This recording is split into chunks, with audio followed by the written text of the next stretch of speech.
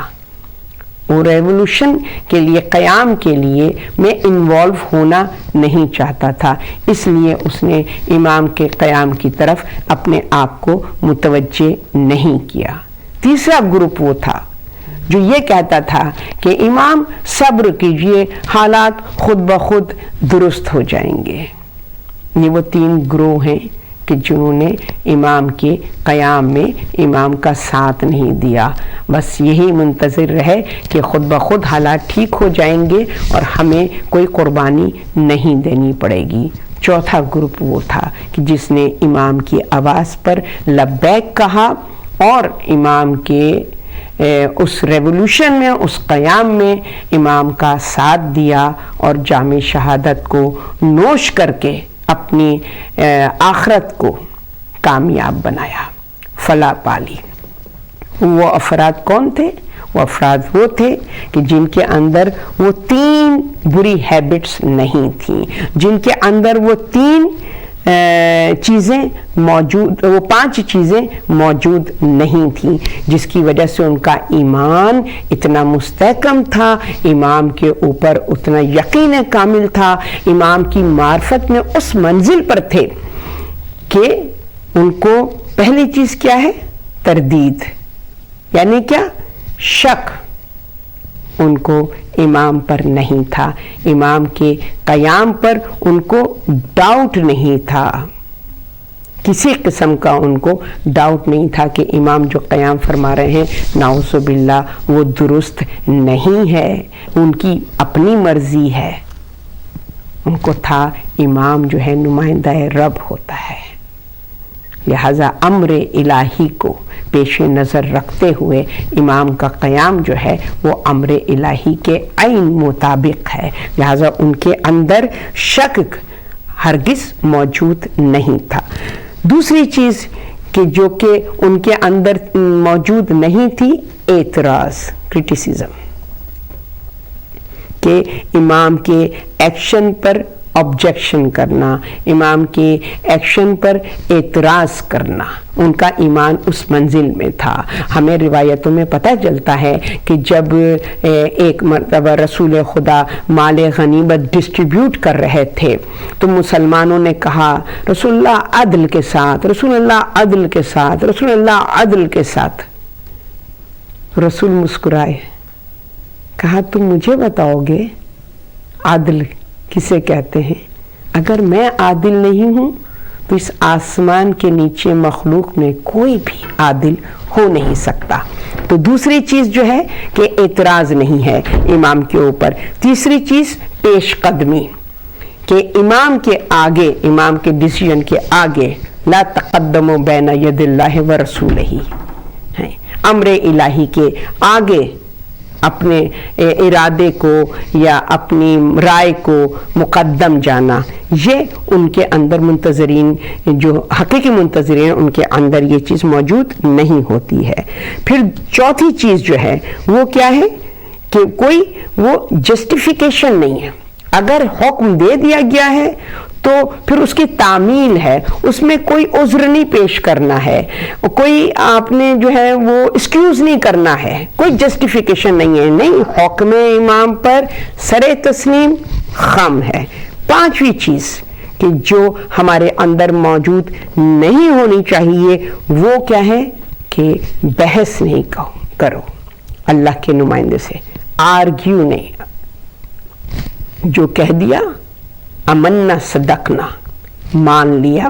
کیونکہ یہ اس کے نمائندے ہیں جو امر الہی کو مد نظر رکھتے کر جب ہوتا ہے حکم رب تو صلح کرتے ہیں، جب ہوتا ہے حکم رب تو قیام کرتے ہیں، یہ جو کرتے ہیں رضائے رب پر بے اذن ہی اللہ کے اذن پر کرتے ہیں۔ اور ہم دیکھتے ہیں کہ کربلا میں ہمیں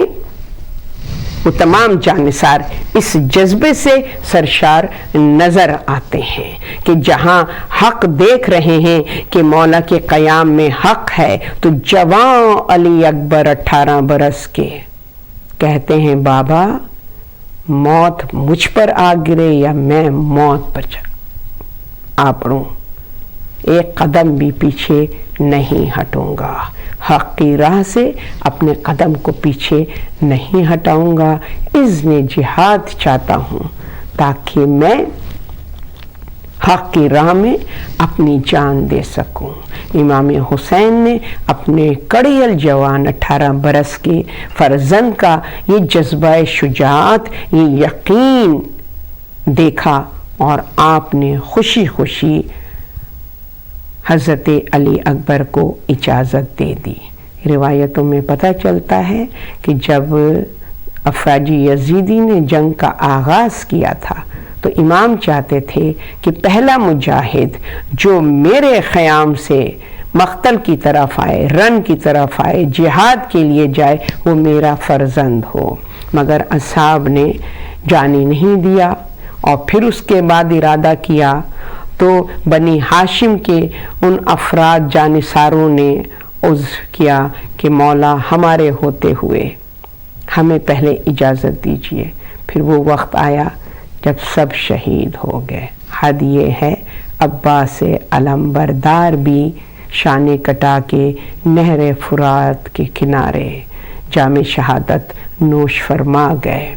اب حضرت علی اکبر کو مقتل میں جانے سے روکنے کے لیے کوئی موجود نہیں تھا، لہذا امام نے حضرت علی اکبر کو